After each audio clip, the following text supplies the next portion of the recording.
ഇന്ന് എല്ലാ കൂട്ടുകാരുടെയും നാവിൽ കപ്പൽ ഓടിക്കുന്ന റെസിപ്പി ആയിട്ടാണ് കൂട്ടുകാരെ വന്നിരിക്കുന്നത്. ഇത് കാണുമ്പോൾ ഇപ്പോൾ ഈ വോയിസ് കൊടുക്കുന്ന സമയത്ത് എൻ്റെ വായിലും കപ്പൽ ഓടുന്നുണ്ട് കേട്ടോ കൂട്ടുകാരെ.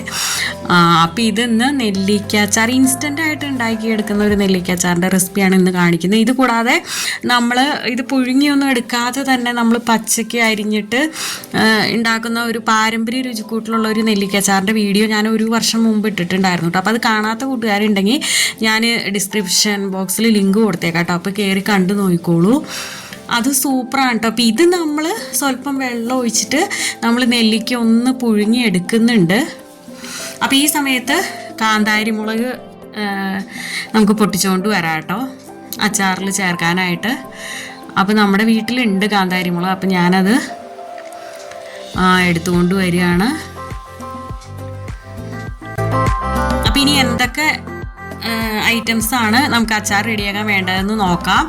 അതിനായിട്ട് ഇത്രയും കാന്താരി മുളകാണ് ഞാനിവിടെ എടുത്തു വെച്ചിരിക്കുന്നത്. അപ്പം ഞാൻ ഞെട്ടൊന്നും കളഞ്ഞിട്ടില്ല കേട്ടോ, കാരണം വെച്ചാൽ നമ്മുടെ വീട്ടിലുണ്ടായതാണല്ലോ. പിന്നെ വെളുത്തുള്ളി ഇത്രയും എടുത്തു വെച്ചിട്ടുണ്ട്. പിന്നെ കറിവേപ്പില എടുത്തു വെച്ചിട്ടുണ്ട്. അപ്പം ഇതാ നെല്ലിക്ക ആയോന്ന് നോക്കുകയാണ് കേട്ടോ ഞാൻ. ഇത്രയും വെള്ളം അത് കുഴപ്പമില്ല കേട്ടോ കൂട്ടുകാരെ. നമുക്ക് അച്ചാർ റെഡിയാക്കുമ്പോൾ നമുക്ക് ഈ വെള്ളം തന്നെ യൂസ് ചെയ്യാം. അപ്പോൾ പിന്നെ പ്രശ്നമില്ല. ഇപ്പം ഇതാ ഏകദേശം ഇത്രയും ആയാൽ മതി കേട്ടോ. ഒത്തിരി അങ്ങോട്ട് വെന്ത് പോവരുത് നെല്ലിക്ക. ജസ്റ്റ് അതൊന്ന് വെന്ത് ഇതൊന്ന് നമ്മളിങ്ങനെ സ്പൂൺ കൊണ്ട് കുത്തി വെക്കുമ്പോൾ തന്നെ അതിങ്ങനെ വിട്ട് വരും. അപ്പം അതാണ് കേട്ടോ അതിൻ്റെ പാകം. അതുവരെ കണ്ടോ ഇപ്പം ഇതാ വിട്ടു വന്നേക്കണം കേട്ടോ കൂട്ടുകാരെ. അപ്പം ഇതാണ് അതിൻ്റെ പാകം. ഇനി നമുക്കിത് തണുക്കട്ടെ. അന്നേരം നമുക്ക് ആ കുരുവെല്ലാം കളഞ്ഞിട്ട് ഈസി ആയിട്ട് നമുക്ക് ഇങ്ങനെ അടർത്തിയെടുക്കാൻ പറ്റും കേട്ടോ. അപ്പം അങ്ങനെ അടർത്തിയെടുത്ത് വച്ചിട്ടുണ്ട് നെല്ലിക്ക. ഇനി നമുക്ക് അച്ചാർ റെഡിയാക്കാൻ നോക്കാം. അതിനായിട്ട് ഞാൻ ചീഞ്ചട്ടി അടപ്പത്ത് വെച്ചു. അതിലേക്ക് ഒരു 3 ടേബിൾ സ്പൂൺ നല്ലെണ്ണയാണ് കേട്ടോ ഞാൻ ഒഴിച്ച് കൊടുത്തിരിക്കുന്നത്. അച്ചാർ നമ്മൾ റെഡിയാക്കുമ്പോൾ എപ്പോഴും നല്ലെണ്ണ ചേർക്കുകയാണ് കൂടുതൽ ടേസ്റ്റും, അതുപോലെ തന്നെ കൂടുതൽ കാലം നമ്മൾ കേടുകൂടാതെ ഇരിക്കാനും നല്ലതാണ്. അപ്പോൾ അത് മൂത്ത് വന്നപ്പോൾ നമ്മൾ അതിലേക്ക് കടുകാണ് ഞാൻ ചേർത്ത് കൊടുത്തത്. ഒരു 1/2 ടീസ്പൂൺ കടുക് ചേർത്ത് കൊടുത്തു. കടുക് പൊട്ടി വന്നപ്പോൾ അതിലേക്ക് നമ്മൾ എടുത്ത് വെച്ചിരിക്കുന്ന വെളുത്തുള്ളി ഉണ്ടല്ലോ, ഒരു 2 പിടി വെളുത്തുള്ളി ഉണ്ട്. അപ്പോൾ അതങ്ങ് ചേർത്ത് കൊടുത്തു. ഇനി അതൊരു വിധം മൂത്ത് വരട്ടെ. ആ സമയത്ത് എടുത്തു വച്ചിരിക്കുന്ന കാന്താരി മുളക് നമ്മൾ ചേർത്ത് കൊടുക്കുകയാണ്.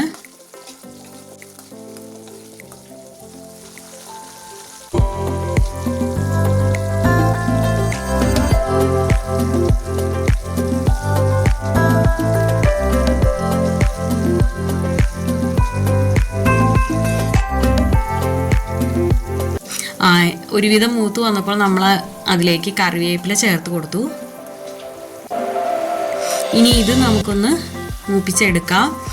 ഇനി നമുക്ക് അച്ചാർ റെഡിയാക്കാനുള്ള മുളക് പൊടിയാണ് ഞാനിവിടെ എടുത്ത് വെച്ചിരിക്കുന്നത്. ഇത് നമ്മൾ കാശ്മീരി മുളക് പൊടി ഉണ്ട്, പിന്നെ സാധാ എരിവുള്ള മുളക് പൊടിയും കൂടെ ഉണ്ട് കേട്ടോ. അപ്പോൾ അത് മിക്സ് ചെയ്തിട്ടാണ് ഞാൻ എടുത്തിരിക്കുന്നത്.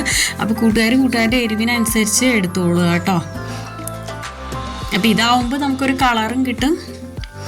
പിന്നെ അതിലേക്ക് നമ്മൾ ആദ്യം നെല്ലിക്ക പുഴുങ്ങിയെടുത്ത വെള്ളം ഉണ്ടല്ലോ, അതാണ് ഞാനിപ്പോൾ ചേർത്ത് കൊടുത്തിരിക്കുന്നത് കേട്ടോ. അത് ഞാൻ ചേർത്ത് കൊടുത്തിട്ടുണ്ട്. മുളക് പൊടി ചേർത്ത് കൊടുത്ത കൂട്ടത്തിൽ ഒരു നുള്ളു മഞ്ഞൾപ്പൊടിയും കൂടെ ചേർത്തിട്ടുണ്ടായിരുന്നു. ഉലുവാപ്പൊടിയാണ് ഞാൻ ചേർത്ത് കൊടുത്തിരിക്കുന്നത്. അത് അധികം ഒന്നും ചേർക്കണ്ട കേട്ടോ. അതായത് നമ്മളിപ്പോൾ എത്ര നെല്ലിക്കയാണ് എടുക്കുന്നത് അതനുസരിച്ചുള്ള ചേർത്താൽ മതി. അധികമായ ഒരു കയ്പ്പ് വരും. പിന്നെ കായംപൊടിയാണ് ഞാൻ ചേർത്ത് കൊടുത്തിരിക്കുന്നത്. അടുത്തതായിട്ട് നമ്മളൊരു 4 ടേബിൾ സ്പൂൺ വിനാഗിരിയാണ് കേട്ടോ ചേർത്ത് കൊടുത്തിരിക്കുന്നത്. ഉപ്പ് ചേർത്ത് കൊടുത്തിട്ടുണ്ട് കേട്ടോ ഈ സമയത്ത്.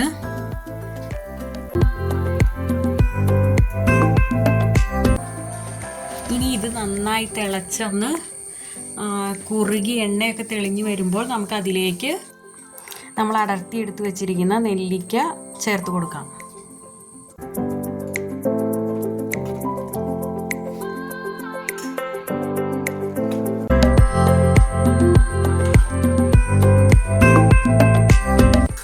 ഒരു 2 മിനിറ്റും കൂടെ നമുക്ക് ഇങ്ങനെ ഒന്ന് തിളപ്പിച്ചെടുക്കണം കേട്ടോ.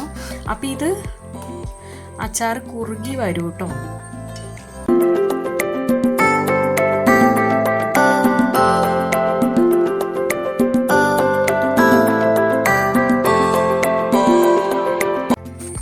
അപ്പോൾ ഇനി ലാസ്റ്റായിട്ട് നമ്മൾ ഒരു നുള്ള് ശർക്കരപ്പൊടിയും കൂടെ ഞാനിവിടെ ചേർത്ത് കൊടുക്കുന്നുണ്ട് കേട്ടോ.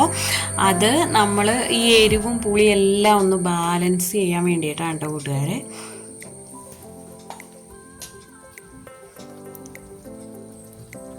അപ്പോൾ നല്ല അടിപൊളി ടേസ്റ്റും ആയിരിക്കും.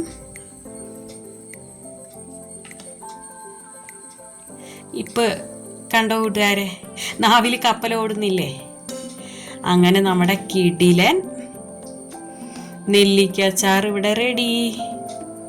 കൂട്ടുകാർക്ക് എൻ്റെ വീഡിയോ ഇഷ്ടപ്പെടുകയാണെങ്കിൽ നിങ്ങളുടെ ഫ്രണ്ട്സിനും ഫാമിലിക്കൊക്കെ ഒന്ന് ഷെയർ ചെയ്യണം കേട്ടോ കൂട്ടുകാരെ. അപ്പോൾ ഇതുവരെ നൽകിയ എല്ലാ സപ്പോർട്ടിനും ഒരുപാട് താങ്ക്സ് ഉണ്ട്. അപ്പോൾ ഇനി മറ്റൊരു നല്ലൊരു വീഡിയോ ആയിട്ട് വരുന്നത് വരെ okay, tata bye bye, thanks for watching.